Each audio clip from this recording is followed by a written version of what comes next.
بسم اللہ الرحمن الرحیم۔ حیات سازی کے جو مولانا روم رحمہ اللہ تعالیٰ نے اصول بیان کیے، ان میں سے پہلا اصول ہے اصول ہدایت۔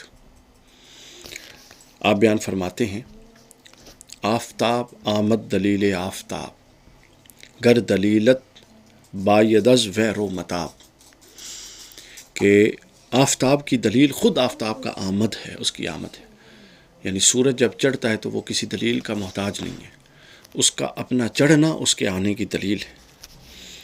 اور اگر آگے اگلی بات بڑی اہم مولانا روم نے فرمائی کہ اگر تجھے دلیل چاہیے، گر دلیلت بایدز و متاب، اگر تجھے دلیل چاہیے تو پھر اس کی طرف سے رخ نہ پھیر، اس کی طرف رخ کر کے رکھ تاکہ تجھے وہ دلیل میسر آئے جو تو چاہتا ہے۔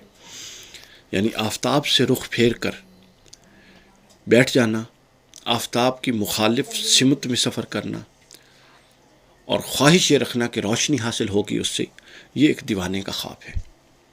جس رستے پر چلیں گے منزل اسی کے مطابق آئے گی۔ اصل میں مولانا روم یہ فرمانا چاہتے ہیں کہ تم جس رستے پر چلو گے، یہ آفتاب جو ہے یہ تمثیل ہے کہ اگر آفتاب کی روشنی لینی ہے تو فرماتے ہیں آفتاب کی طرف بیٹھو رخ کر کے، تو بالکل اسی طرح فرماتے ہیں کہ جس رستے پر چلو گے اس کے مطابق منزل ملے گی۔ غلط رستے کا زندگی میں، عملی زندگی میں غلط رستے کا انتخاب کر کے درست منزل کی خواہش وہی کر سکتا ہے جس کی عقل سلامت نہ رہی ہو۔ یہ بالکل واضح بات ہے، ہم اس کا شکار ہیں۔ ہم عملی زندگی میں نفس کی خواہشات کے پیچھے ہیں، لیکن منزل ہم سب بڑی اچھی پاکیزہ اور بلند سوچ کے بیٹھے ہیں۔ تو مولانا روم فرماتے ہیں یہ ایک دیوانے کا خواب ہے کہ غلط رستے پر چل کے درست منزل کی خواہش۔ اور اس کے بعد اسی طرح کی ایک بات امام قشیری کا مجھے واقعہ یاد آ گیا، مختصر آپ کو بتا دوں۔ امام قشیری رحمۃ اللہ علیہ نے بھی یہی اصول مولانا روم کا بیان فرمایا، لیکن ایک مختلف انداز میں، رسالہ قشیریہ میں۔ آپ فرماتے ہیں کہ اللہ نے جب آدم کو پیدا کیا تو اللہ تعالیٰ نے فرمایا کہ آدم تو میری چوکھٹ پر بیٹھا رہے اور میری طرف دیکھتا رہے۔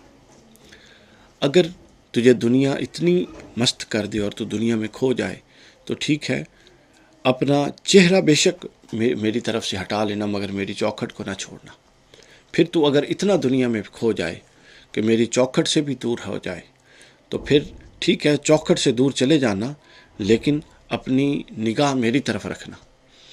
پھر فرمایا کہ اگر تو اور اتنا زیادہ کھو جائے کہ نگاہ بھی نہ رکھ سکے، چوکھٹ سے بھی چلا جائے، تو پھر جہاں بھی رہے مجھے اپنے دھیان میں رکھنا۔ اور پھر فرماتے ہیں کہ اگر اے آدم یہ بھی نہ ہو سکے، چوکھٹ سے بھی جائے، چہرہ بھی پھیرے، دھیان میں بھی نہ رکھ سکے، تو پھر جب میں یاد آ جاؤں تو پلٹ کر آنا، میں تیرا منتظر وہاں پر بیٹھا ہوں گا۔ تو لہٰذا یہ اصول ہمیں یہ بتاتا ہے کہ یہ تقاضے ہیں حق کو پورا کرنے کے، یہ تقاضے ہیں ہدایت کو پورا کرنے کے، کہ آپ ہدایت کی طرف جائیں گے۔ آپ کو سورج کی روشنی چاہیے تو آپ سورج کی طرف رخ کر کے بیٹھیں گے۔ آپ کو تعلیم چاہیے تو آپ اس کے جملہ تقاضوں کو پورا کریں گے۔